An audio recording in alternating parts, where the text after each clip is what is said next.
pero es una serie de lo más importante de acuerdo a la época en la que ahorita la iglesia se encuentra viviendo. Cuando hablamos del tribunal de Jesucristo, antes de poder adentrarnos en esta investigación y en este estudio, solamente les recuerdo que cuando la Biblia menciona el tribunal de Jesucristo, no se refiere al juicio que Jesucristo tuvo, ¿verdad?, con el sumo sacerdote y con Pilato, con Caifás, sino que se refiere al tribunal donde nosotros vamos a ser evaluados y juzgados de acuerdo a nuestras obras. Entonces, la Biblia es muy claro que cuando tú mueras y tú tienes a Cristo en tu vida, la salvación no se puede perder. Pero ¿qué de esos pecados que no confesaste, verdad? ¿Y qué si mueres en pecado? ¿Y qué de las obras y la oportunidad que Dios nos dio para hacer y no hicimos? O sea, todos los cristianos vamos a ser juzgados cuando muramos. Vamos a ver cuándo, quiénes van a participar, cómo va a tener lugar, qué es lo que se va a evaluar y a juzgar, pero no vamos a ser juzgados respecto a nuestra salvación, porque nuestra salvación ya fue juzgada, ¿verdad?, y regalada en la cruz de Cristo. Así que en la cruz de Cristo lo vamos a explicar todo muy bien, desde la A hasta la Z. En la cruz de Cristo nuestro juicio se llevó a cabo hace 2000 años para todos los creyentes que hemos aceptado a Cristo como nuestro Salvador. Ya no hay condenación, ya no nos puede dos veces Dios juzgar. Entonces vamos a ser en el tribunal de Cristo ya no juzgados para la condenación eterna, porque ya tenemos la salvación, pero nuestras obras y nuestra posición de autoridad y la fidelidad que hayamos demostrado en esta corta vida que tenemos en el tribunal de Jesucristo será manifestado. Uno de los pasajes más ricos acerca de este tribunal está en 1 Corintios 3, versículo del 10 en adelante.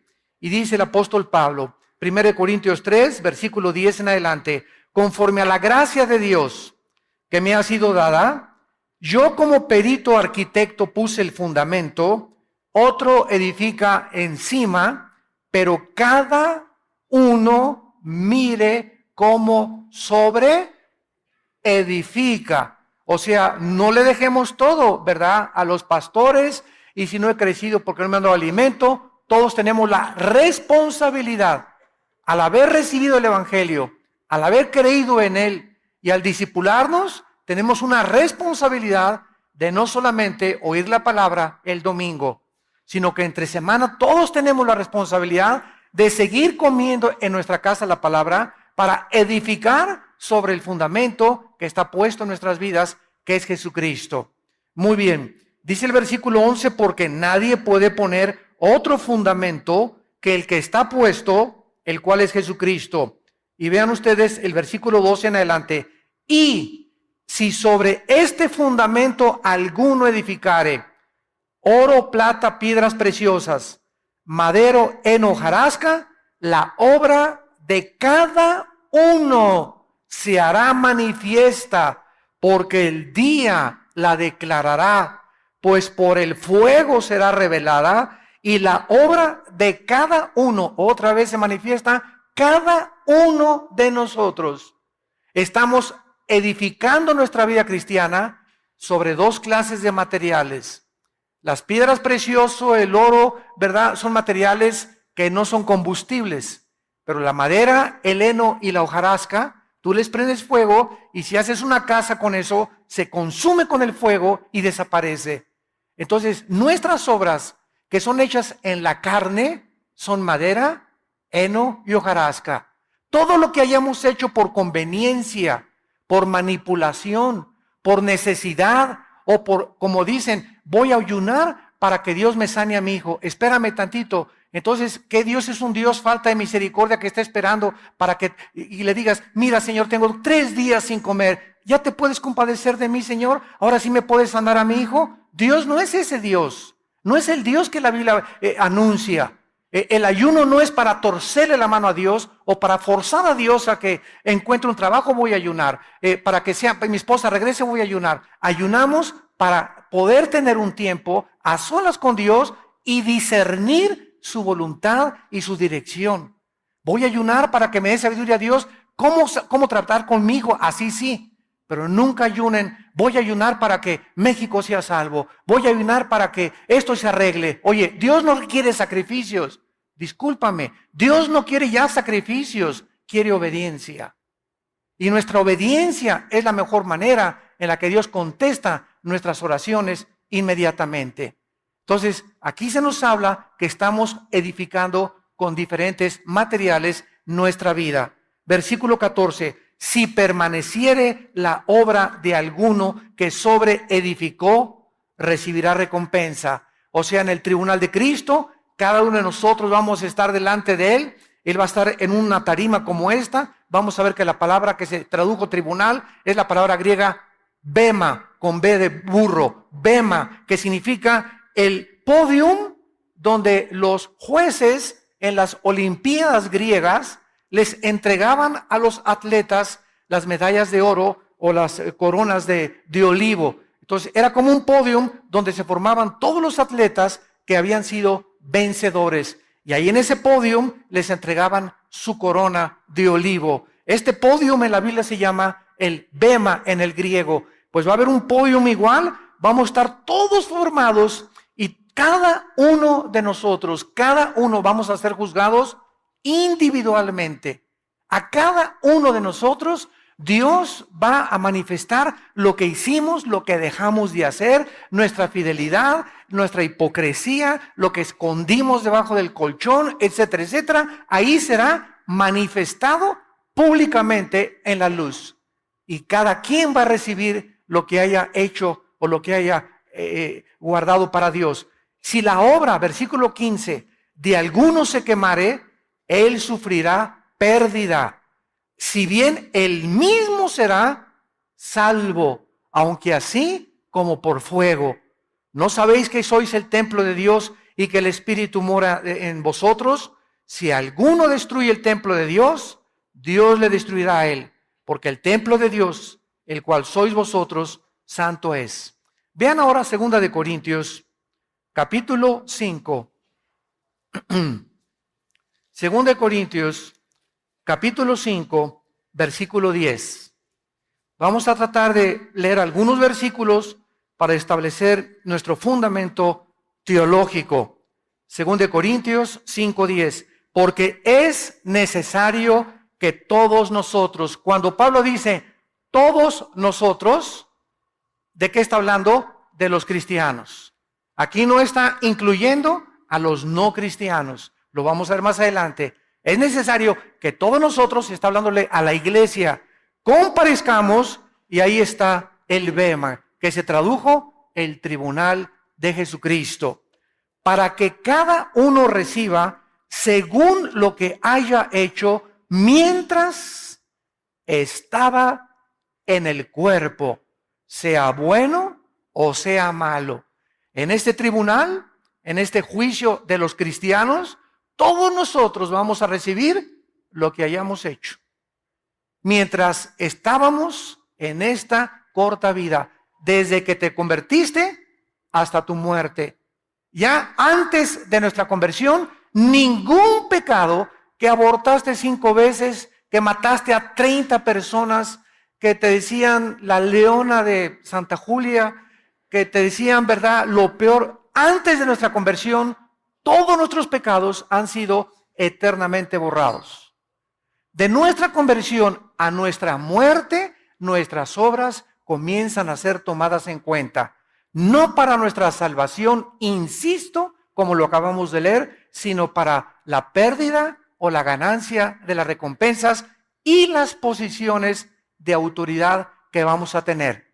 En otras palabras, en la otra vida, después del tribunal de Cristo, muchos van a sentarse con Cristo cuando las naciones sean reestructuradas y desde Jerusalén Cristo comience a gobernar y otras galaxias sean pobladas también y Dios nos mande a otra galaxia como gobernador de alguna, de Andrómeda o no sé de qué otra galaxia, otro nombre que le ponga Dios, o presidente, el nuevo presidente de México, etcétera, etcétera, donde ya no va a haber PRD, ni PAN, ni PRI, ni partidos políticos. Los hombres y las mujeres que van a gobernar en la otra vida será de acuerdo a la fidelidad que tuvieron en esta vida. Por eso 1 Corintios 15:58 dice el apóstol Pablo: hermanos, no os canséis de hacer el bien, porque a vuestro tiempo segaréis. Continuar haciendo el bien porque vale la pena seguir trabajando para Dios. Un vaso de agua que hayamos dado en el nombre de Jesús, a las personas que les hayamos hablado de Cristo, las cosas que hayamos hecho, el amor que le has tenido a tu esposa, a tu esposo, el tiempo que pasaste con tus hijos, la santidad que tú viviste, todo será puesto en una balanza. Por eso tenemos que vivir con temor de Dios, porque estamos de paso por esta vida. El otro día venía yo pensando y me decía a mí mismo, si al nacer pudiéramos tener el entendimiento que se nos dijera cada vez que nace: mira, Pancholín, tienes 50 años de vida. Vas de paso por esta tierra. No amontones riquezas, no vivas para este mundo, vas de paso. Carmelita, vas de paso.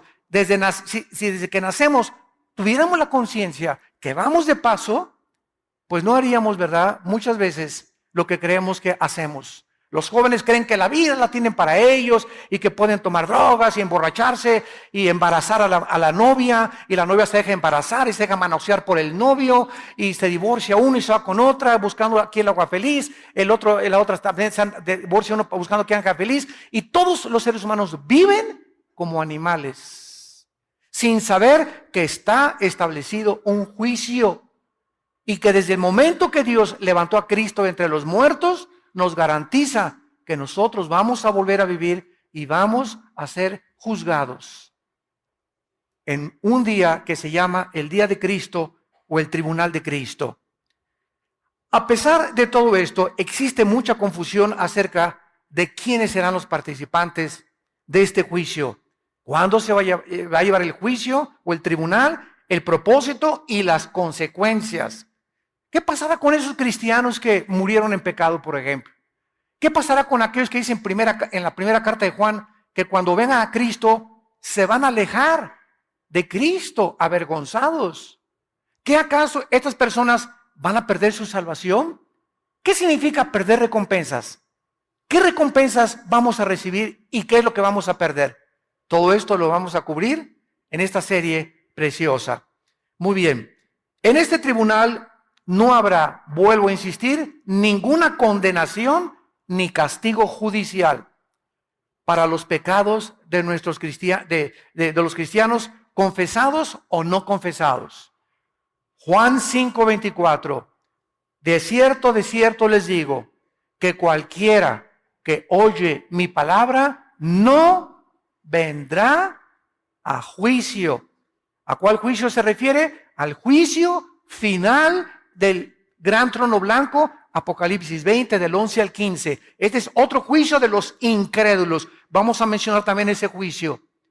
Cualquiera que oye mi palabra y crea al que me envió, no vendrá a condenación. Esa palabra condenación, crino, con K, en el griego significa juicio judicial, condenatorio o sentencia. Cualquiera que crea en mí y me acepte como su Salvador, jamás podrá ser condenado 2 veces. ¿Por qué? Porque yo ya pagué por todos tus pecados en la cruz del Calvario.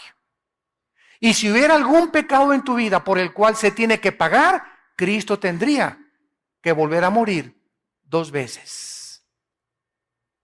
Esta es la razón por la cual la salvación no es por las obras. El otro día me dijo un hermano: oye, pero yo todavía no sé si se pierde la salvación o no se pierde la salvación. Le dije: cuando Cristo murió, ¿por cuántos pecados murió en la cruz? ¿Por tus pecados pasados, presentes o futuros? Él mismo me lo contestó: murió por mis pecados pasados, presentes y futuros, porque él dijo: concluido está, terminado está, se acabó, no hay nada más que agregarle a su muerte en la cruz. Entonces, si muero en pecado, me dijo él, me voy al cielo. Le dije: sí, te vas al cielo, claro que te vas al cielo. Pero, ¿sabes una cosa? Después vas a ser, en el tribunal de Cristo, vas a enfrentar esos pecados. Y vamos a ver en esta serie cuáles son las consecuencias de cristianos que creen que como no se pierde la salvación, pueden vivir con libertad o con libertinaje. Dice Gálatas 5:10, a libertad fuimos llamados, solamente que no usemos como ocasión de pecar la libertad que Dios nos ha dado.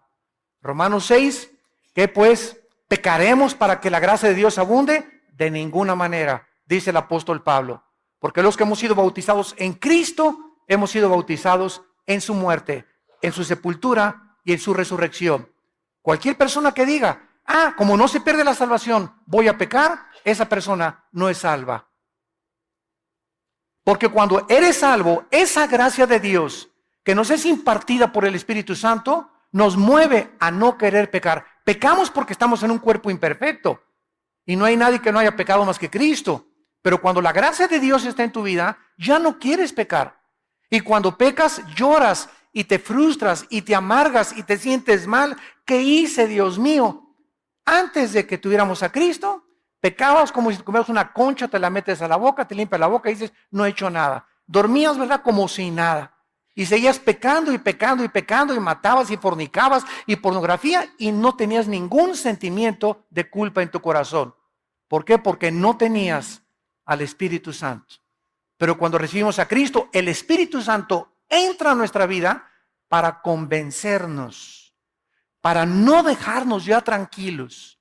Dice en Efesios, no apaguéis la obra del Espíritu Santo. Porque hay cristianos que si siguen pecando y siguen pecando y siguen pecando, llega un momento en que el Espíritu Santo, dice desde Génesis 6, mi espíritu no contenderá contra el hombre. El Espíritu Santo te deja, lo apagas dentro de ti. O sea, ¿qué significa que se apaga el Espíritu Santo? No significa que perdemos la salvación, significa que le quitamos el poder que Él nos quería dar para vivir para Dios. Las fuerzas que Él nos quería dar, las perdemos. El valor que Él nos quería dar para testificar, lo perdemos. Y como somos cristianos y vivimos en pecado, comenzamos a vivir tristes, frustrados, amargados, porque la persona más miserable de este mundo no son los no pecadores, sino los cristianos que viven en pecado. Porque viven con un pie en el mundo y con un pie con Cristo. Y como el Espíritu Santo no los deja y su conciencia los atormenta, viven miserables. Porque saben que lo que están haciendo es malo, pero no quieren dejar el pecado y no creen que el poder de Dios es más grande para ayudarnos a salir del hoyo en que muchas veces podemos caer. Veamos ahora en Hebreos capítulo 10 estas verdades que acabamos de enunciar en este momento para ir con la Biblia paso por paso en esta preciosa serie, El Tribunal de Jesucristo. Me encanta esta serie porque es una doctrina que une a la eclesiología con la escatología. La doctrina del Tribunal de Cristo, ahorita me explico, une la eclesiología, que es el estudio de la iglesia, con el estudio de las profecías. Porque la eclesiología nos motiva a vivir una vida santa. Cuando conoces qué es la iglesia y que somos partícipes del Espíritu Santo, nos motiva. Y la escatología, porque cuando sabemos que lo que hacemos va a tener consecuencias eternas, pensaríamos dos veces antes de hacer lo que muchos de ustedes están haciendo. Muchos de ustedes pecan, muchos de ustedes tienen amantes, muchos de ustedes se acuestan con su novio. ¿Sabes por qué? Porque no tienen el temor de Dios. Si tú tuvieras el temor de Dios en tu corazón, no harías lo que haces a escondidas. Si tuvieras el temor de Dios, no harías lo que haces cuando nadie te ve. Pero como no hay un temor de Dios en tu vida, haces creyendo que te vas a salir con la tuya. Este fue el pecado de los líderes en el Antiguo Testamento. Dios no nos ve. Y cuando perdemos la conciencia de que Dios sí nos está viendo, mis párpados examinan a los hombres, dice uno de los salmos. Mis ojos ven, mis párpados examinan. Los caminos del hombre están delante de los ojos de Jehová. Proverbios 3. Y Él considera todas sus veredas. Proverbios 6 también. Entonces, cuando estamos conscientes de eso, nos damos cuenta que no podemos escaparnos de Dios. y que tenemos que acudir a su gracia y a la misericordia para que podamos tener el poder de no pecar. Porque separados de Él, nada podemos hacer. Nos separamos de Cristo y perdemos la fuerza, apagamos al Espíritu Santo, comenzamos a vivir tristes porque necesitamos el poder de Dios. No somos suficientes, ninguno de nosotros, para vivir la vida cristiana en nuestras propias fuerzas. Dice en Hebreos 10, versículo 10. En esta voluntad somos santificados. O sea, la palabra santificado significa puestos aparte, separados del mundo. En la voluntad de Dios, nos ha Dios separado del mundo mediante la ofrenda del cuerpo de Jesucristo hecha una vez para siempre. Hecha una vez para siempre. Estos versículos me encanta enseñárselos y lo digo con mucho respeto a los curas católicos.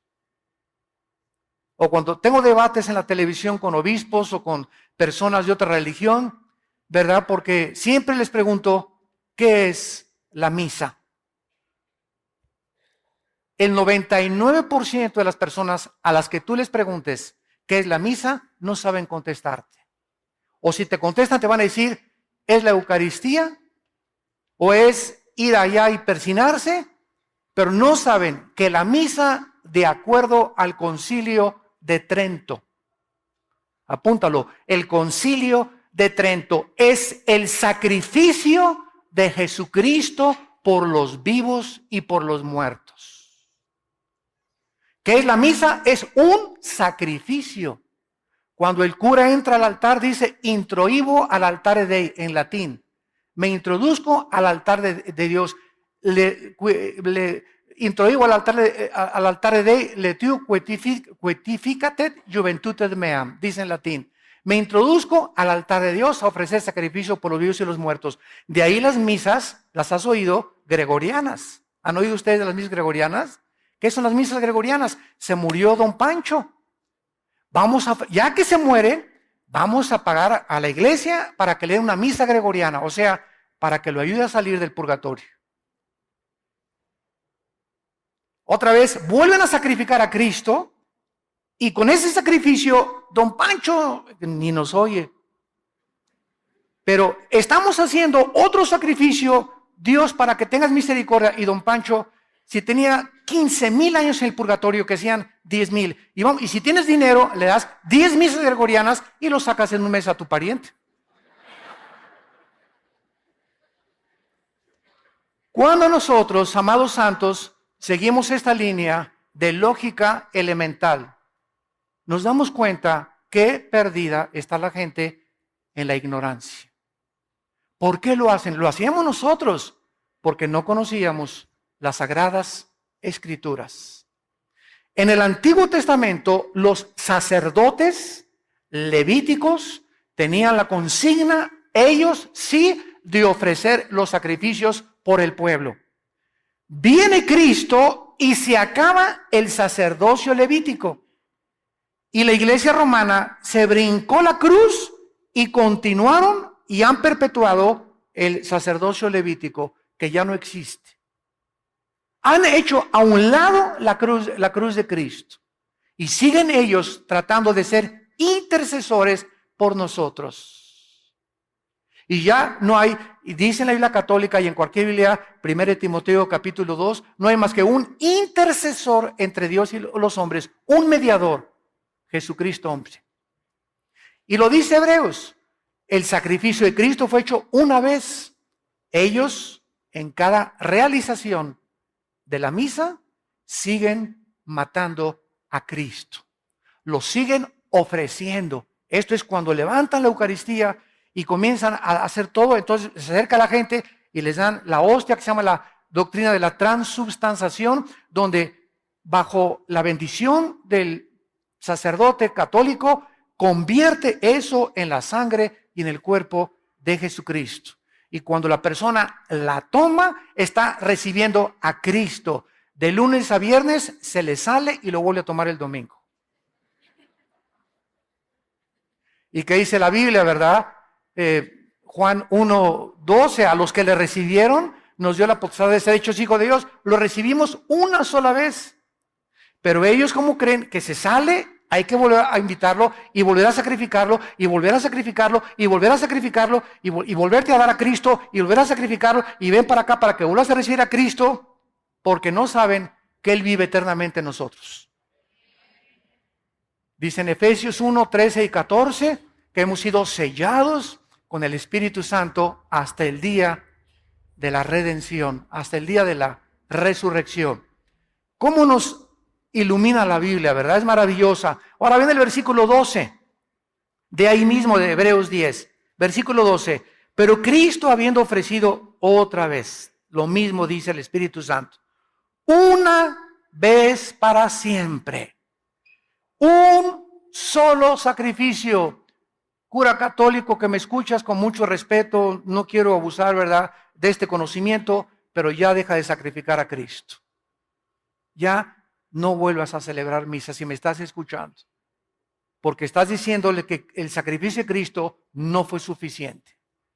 Hecho una vez para siempre, un solo sacrificio por los pecados, se ha sentado a la diestra de Dios. Versículo 13, de ahí en adelante, esperando hasta que sus enemigos sean puestos por estrado de sus pies, porque con una sola ofrenda, otra vez, una vez para siempre, una vez para siempre, una sola ofrenda, con una sola ofrenda, con el sacrificio de Cristo, bastó para hacernos. ¡Qué tremenda revelación! Perfectos. La muerte de Cristo nos ha hecho perfectos para mientras estamos aquí en la vida. ¿Dice eso? Temporalmente. ¿Dice eso? A lo mejor tú traes la Biblia del Mormón. Nos hizo perfectos para siempre. La pregunta es, ¿somos perfectos? No. En nuestra actividad y en nuestra conducta, pero posicionalmente en el cielo nos ha bendecido con toda bendición espiritual. Estamos, Efesios 2, sentados ya con Cristo, descansando ya de que no tenemos que hacer nada, ni buenas obras, ni sacrificios para nuestros pecados, sentados con Él, esperando hasta que todo sea resuelto en este mundo. Y mientras tanto, aquí en la tierra estamos santificándonos, estamos llevando a cabo nuestra santificación. Se los voy a poner con otro ejemplo más claro. Ya cumplí mis 6 años de mis estudios de medicina, y entonces en la Universidad Autónoma o en el Politécnico, donde sea, donde den la Academia de Medicina, me entregan mi certificado de médico, ¿correcto? Yo soy médico ya. La universidad me dice, señor Alducin, usted es médico. Ha cumplido con todos sus exámenes, ha pasado con 8, 9 y 10, soy médico. Muy bien. Ahora, este papel me dice que yo soy médico. Pero ahora yo tengo que llegar a colgarlo en mi consultorio, y no solamente que llegue al consultorio, ahí tengo mi diploma de médico. Ahora yo tengo que ejercer para demostrar que ese conocimiento que adquirí en la universidad es real y verdadero. Entonces, si yo me siento y solamente ahí veo mi título de médico, pero no hago nada, no opero, no hago cirugías, no receto, no amo a la gente, mi certificado no tiene ninguna validez. Es la teoría más la práctica lo que hace a la persona. Entonces, la Biblia dice que somos perfectos, ¿no es cierto? La Biblia dice que somos hijos de Dios. La Biblia nos adjudica una posición eterna, pero estamos aquí abajo y nos damos cuenta que no somos perfectos físicamente, pero ante Dios lo somos. ¿Por qué somos perfectos? Porque somos santos y sin mancha, porque todos nuestros pecados han sido lavados con la sangre de Cristo. Y ahora, mientras pecamos, ya no nos condena por esos pecados. Ahora solamente perdemos la comunión con Dios cuando pecamos los cristianos. La salvación no la podemos perder, perdemos la comunión con Él y las bendiciones que podíamos tener y las recompensas en la otra vida. Pero ante Dios somos perfectos, porque su Hijo fue perfecto, su justicia fue perfecta, su imputación de su justicia fue perfecta, y su santidad, que es la santidad de Cristo, ¿verdad?, nos es imputada también a través de la santificación, para que podamos ejercer una vida conforme al llamamiento que Dios nos ha hecho. Por eso dice Santiago, oye, tú vienes y me dices que es cristiano. Y andas ahí, ¿verdad? Ajúa, vivo aquí, te emborrachas cada fin de semana, ahí andas detrás de las chavas como si nada, te acuestas con tu novio y estás en el coro de la iglesia, estás en la música de la iglesia y la gente comienza a decirnos a nosotros, oye, tú te dices cristiano y haces estas cosas. ¿Por qué? Porque tenemos que no solamente decir que somos cristianos, obras nos tienen que acompañar. Acciones que demuestran a la gente que somos diferentes. Que somos diferentes. No, don Pedro, ya no me echo ya no me emborracho con usted. Ay, sí, porque ya no eres charrasqueado. No, pues ya, exactamente, Cristo me salvó. Oye, que todas mis amigas se acuestan con sus novios, pero yo no. Ahí sí eres la Santa Rita de Casia, ¿verdad? Díganme lo que quieran, pero yo conozco a Cristo y eso se llama fornicación delante de Dios. Y no quiero tener el temor de Dios en mi vida. Y comenzamos a dar un testimonio que la gente busca, la gente cree más las acciones que las palabras. Muy bien, veamos ahora el tiempo y los participantes de este tribunal de Cristo. El tiempo cuando este tribunal se va a llevar a cabo, ¿cuándo será? ¿Antes del rapto? ¿En el momento del rapto? ¿A la mitad de la tribulación? ¿Al acabar la tribulación? ¿Antes del juicio del trono blanco o después? ¿En el milenio o después del milenio? ¿Cuándo se va a llevar a cabo? La Biblia es muy clara. Veamos cuándo vamos a ser juzgados en este tribunal. Lucas capítulo 14. Vamos a ver algunos pasajes que no nos van a dejar ninguna sombra de duda respecto al tiempo cuando se llevará a cabo este tribunal, este juicio o evaluación de nuestras obras. Dice Cristo en Lucas 14, versículo 13 y 14. Lucas 14, 13 y 14. Mas cuando hagas banquete, llama a los pobres, los mancos, los cojos, los ciegos, y serás bienaventurado o dichoso, que es lo mismo, porque ellos no te pueden recompensar, pero te será recompensado, ahí está, cuando en la resurrección de los justos. ¿Cuándo recibiremos las recompensas? Cuando todos los justos seamos resucitados. ¿Cuándo se llevará esta resurrección? Primera de Tesalonicenses, capítulo 4, del 13 al 15.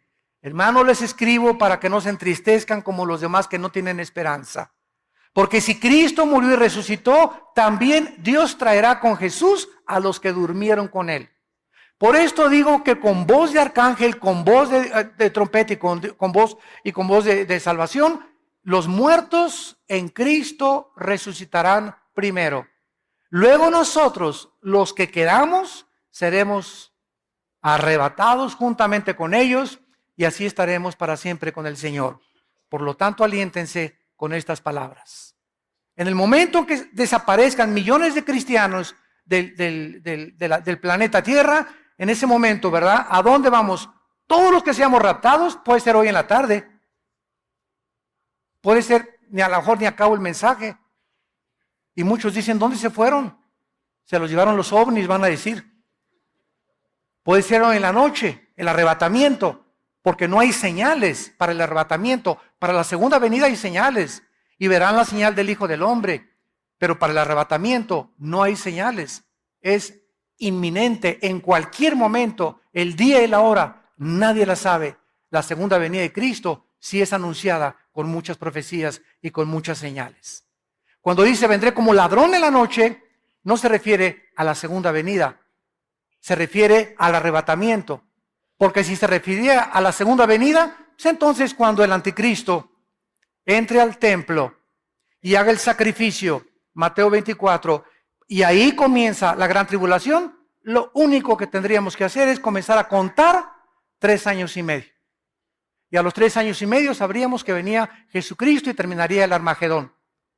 Pero el día y la hora, nadie lo sabe, se refiere al rapto, al arrebatamiento de la iglesia. Por eso una cosa es el arrebatamiento, otra cosa es la segunda venida de Cristo. No es la misma cosa. El arrebatamiento de la segunda venida de Cristo no es lo mismo, porque el rapto viene sin anuncio, sin señales, sin ninguna prueba. Puede ser en cualquier momento. Veamos otro pasaje, 1 Corintios capítulo 3, versículo 13. Voy a leer rápido. La obra de cada uno se hará manifiesta, porque el día, ese día, ya sabes qué es el día. ¿Qué día? Siempre que en el Nuevo Testamento, escúchenme estudiantes de la Biblia, vean el día de Cristo, ese día se refiere al tribunal, al día en que vamos a ser juzgados. El día es el sujeto de la revelación y será un día revelado con el fuego. Ahora, el contexto que sigue a continuación se sigue desarrollando por los demás apóstoles. Por ejemplo, en 1 de Pedro 5, versículo 4.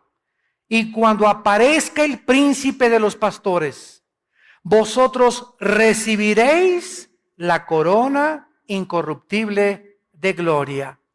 Filipenses capítulo 2, versículo 16.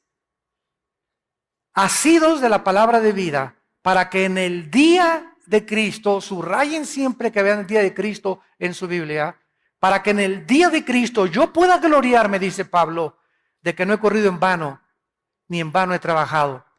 Pablo le dice a los filipenses, estudien la Biblia, santifíquense, échenle ganas, ganen las almas para el reino de Dios.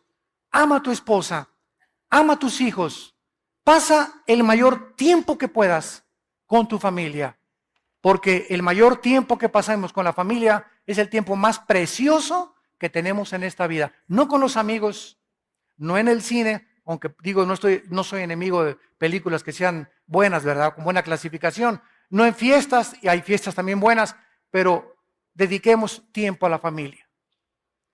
Yo ahora mis viajes a Colombia, Honduras, Estados Unidos, etcétera, etcétera, me encuentro con que muchos pastores llegan sus esposas, hermano, Alducin, dígale a mi esposo que me saque por lo menos una vez al año de vacaciones. ¿Cómo, hermana? ¿Que ustedes no tienen vacaciones? Pues es que mi esposo dice que tiene que ganar muchas almas para Cristo. Y está muy ocupado en la obra de Dios. Y le dije, ¿sabe una cosa? Su esposo ya se fue al extremo. Porque usted es la principal obra de Dios en su esposo. Porque nuestra esposa es nuestra principal oveja. Entonces podemos ganar el mundo y ser obscuridad de nuestra casa. Candil de la calle, oscuridad de la casa. Y así hay muchos muchachos también. Por acá y por allá, iban a los campamentos y todo, y llegan a su casa, no se obedecen a sus papás, no se someten a los papás, no les dan buen testimonio, tienen mal testimonio en la escuela, pero eso sí, aleluya, gloria a Dios en los campamentos, y gracias a Dios que van a los campamentos, pero quiero que entiendas que lo que Dios aprecia es la vida en la familia. El matrimonio es el gimnasio del hogar. Hermanos, que usted no sabe la cara de dinosaurio de mi esposo. Vete acostumbrando porque el diablo la tiene peor, le digo. Es que usted no sabe que mi esposa, esto y el otro, es que precisamente el estar aguantando eso de tu esposa te está fortaleciendo. El estar aguantando eso de tu esposo te está fortaleciendo, te está blindando, te está dando carácter, te está dando paciencia, te está dando visión, te está acercando más a Dios, estás tratando de ya llorar por Dios, Padre Santo, te pido, te ruego. Todas estas cosas, esas presiones que tenemos, esos sufrimientos en el matrimonio, con los hijos, en la familia, sirven para formar nuestro carácter. Santiago 1, del 2 al 4. Tengan por sumo gozo cuando el dinosaurio te ladre. En el lenguaje de zapoteco. Tengan por sumo gozo cuando se hallen en diversas pruebas.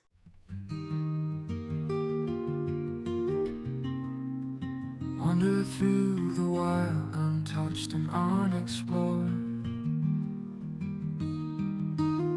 Forests whisper secrets,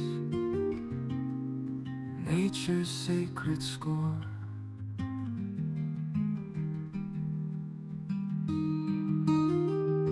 that tell a story, ancient and profound, echoes in the shadows, life beneath the ground. Away from all the noise, where human hands don't clean, find the beauty lost, hear the wild sing. Trees that touch the heavens, rivers pure and free. In the heart of nature, breathe serenity. Away from all the noise, where human hands don't clean, find the beauty lost, hear the wild sing.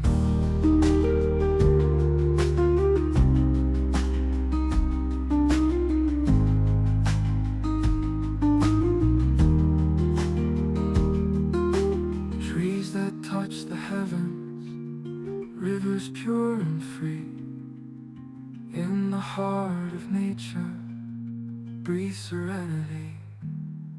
Away from all the noise, where human hands don't clean, find the beauty lost, hear the wild sing. Footsteps soft and silent, harmony we find, in places uncorrupted by the march of time.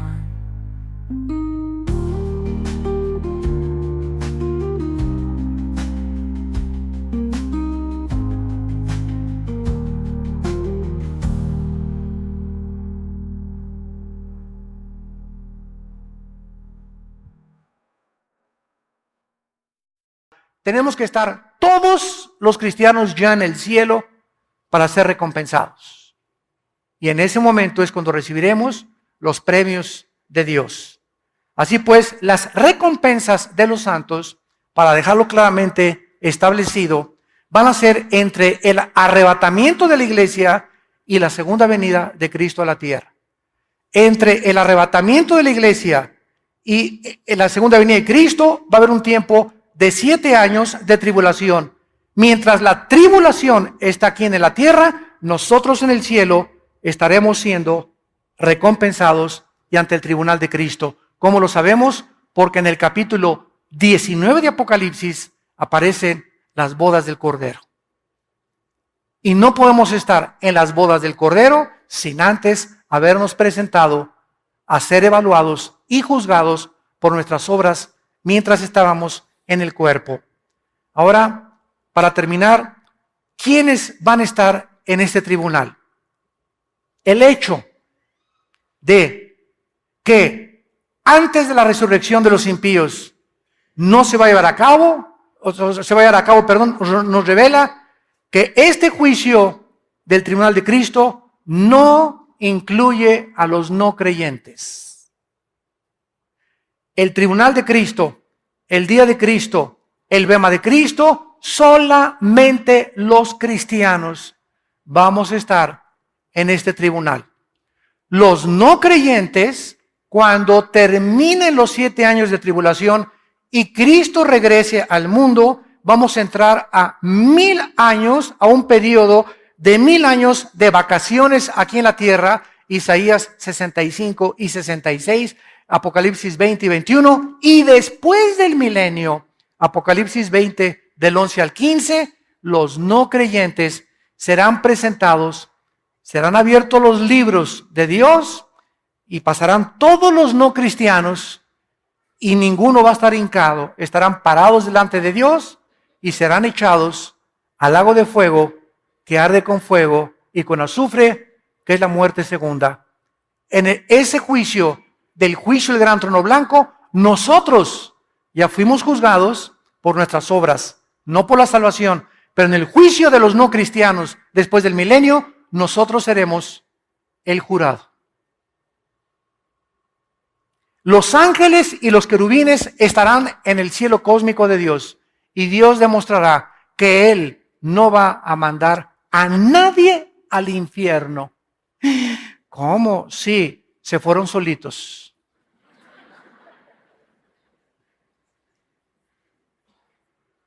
Una señora me dijo hace mucho tiempo, es que, oiga hermano, yo estoy seguro, Dios es bueno, Él no puede mandar, Él es amor, Él no manda a nadie al infierno. Le dije, amén, amén, amén, yo estoy de acuerdo con usted, hermana. Entonces el infierno no existe. Le dije, claro que sí existe. Dios no va a mandar a nadie y por eso mandó a su Hijo a morir en una cruz. Por eso nos dejó la Biblia, por eso nos mandó al Espíritu Santo, por eso se sigue predicando el Evangelio a todo el mundo. Los que estén en el infierno es porque ellos escogieron pasar la eternidad ahí. No pudieron vivir contentos con los santos en esta vida, no podrán estar contentos en el cielo con nosotros tampoco. Porque para que vivas en el cielo, tienes que haberte acostumbrado a vivir con los santos de Dios, imperfectos en esta tierra.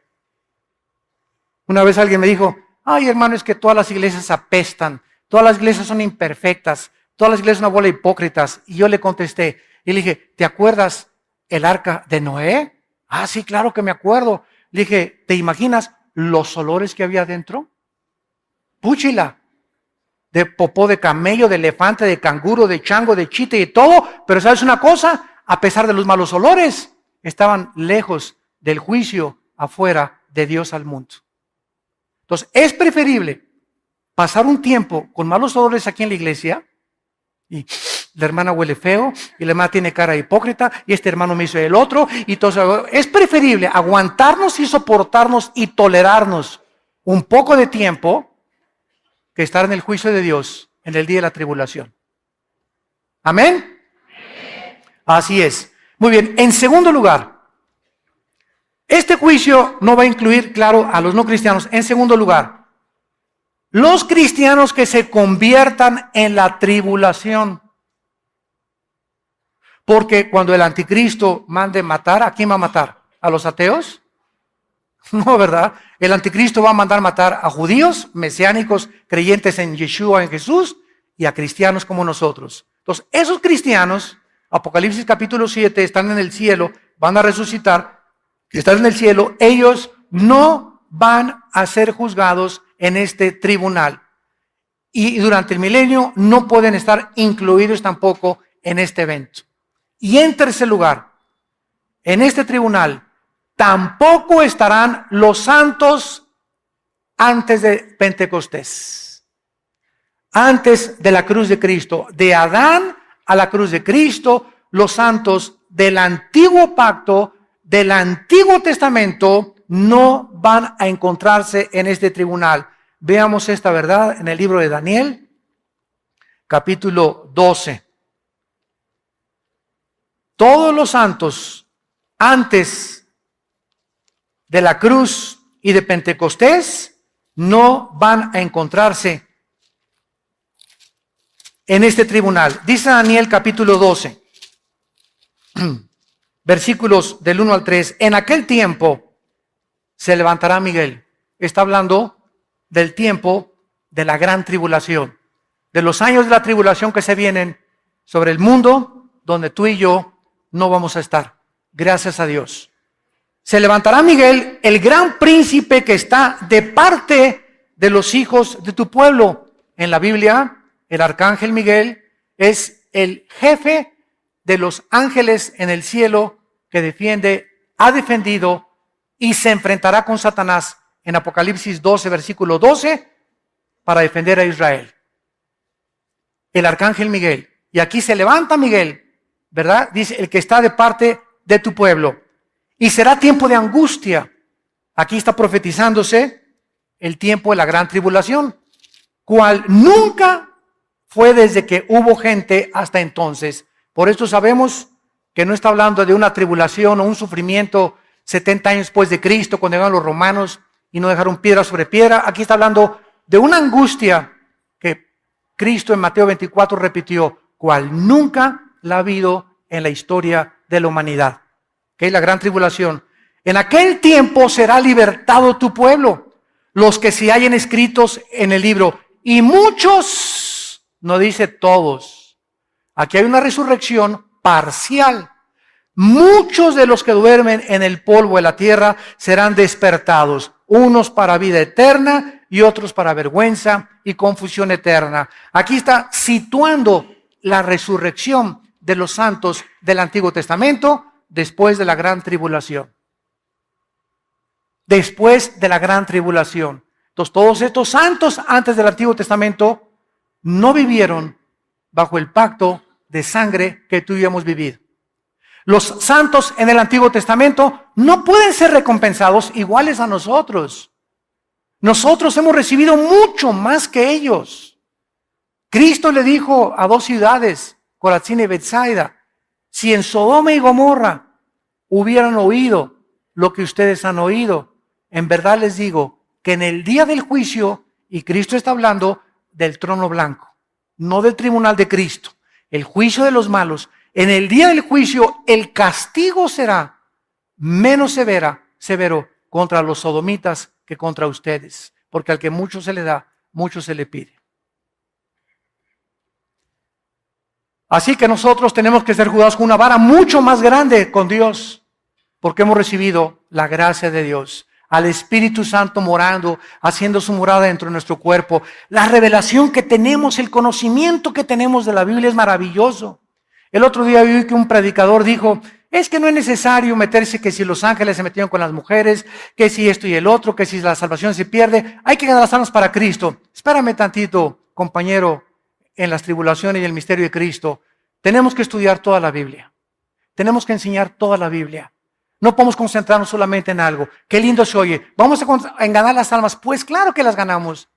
Pero Pablo dijo, no he rehuido enseñarles todo el consejo de Dios. Tenemos que conocer el antiguo pacto, la gracia, el pacto de sangre, la tribulación, Ezequiel, Daniel. ¿Por qué hace esto Dios? ¿Por qué permitió las guerras? ¿Por qué David esto? ¿Por qué Salomón aquello? Tenemos que conocer todo para tener un espectro amplísimo de la mente de Dios. Y todavía al morir no nos bastará seguir estudiando el corazón de Dios. Así pues, no estarán ni los no creyentes, ni tampoco estarán los que se conviertan durante la tribulación, ni tampoco estarán los que vivieron antes de Cristo. En Romanos 14, versículo 10, dice el apóstol Pablo, ¿y tú por qué juzgas a tu hermano? ¿O tú también por qué menosprecias a tu hermano? Porque todos, y está hablando de los cristianos, compareceremos ante el tribunal de Jesucristo. Y vamos nosotros, escrito está, que toda rodilla se doblará y toda lengua confesará a Dios, de manera que cada uno de nosotros, versículo 12, cada uno dará a Dios cuenta de sí. Santo, santos de Dios, si hoy en media hora, hoy en la tarde, viniera Jesús por nosotros, ¿no te lamentarías y dirías, ¿cómo? Es que yo creí que todavía tenía 2 años. Creí que me quedaban todavía 10 años de vida. Creí que me quedaban 5 meses. Que tu carrera es importante, lo que tú buscas es importante, que seas deportista. Todo es importante en la vida porque nos sirve en la vida. Pero pon en primer lugar a Dios en tu corazón. Pon en primer lugar a Dios en tu vida.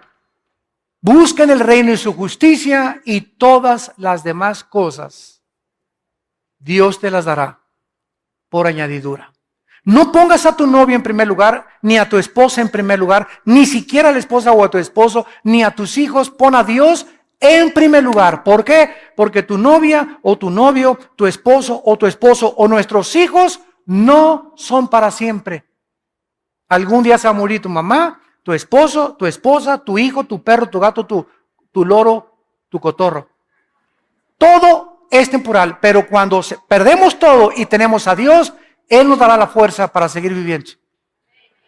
Porque hemos amado a Él antes que a cualquier cosa. Y quiero decirles algo, Dios va a probar nuestra fidelidad y nuestro amor a Él. Va a llegar el momento en que vas a tener que escoger entre tu esposa o Él, entre tu esposo o Dios, entre tus hijos o Dios, entre tu novio o Dios, entre tu novio o Dios, entre tu trabajo o Dios. Y es el momento más importante de la decisión, donde tu corazón se manifestará y darás cuenta a Dios si realmente le amas con todas tus fuerzas, con toda tu mente y con toda tu voluntad. Te damos gracias por tu palabra, Señor, en esta mañana. Te damos gracias, Señor, porque nos has llamado a vivir para ti y a conocerte. Porque no podemos poner otro fundamento sobre nuestra vida, el cual es Jesucristo.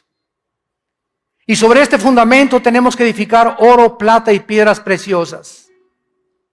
Obras que valgan la pena. Sacrificios que valgan la pena. Palabras que valgan la pena de bendición a la gente que nos rodea. Y mantener nuestra integridad delante de tu trono.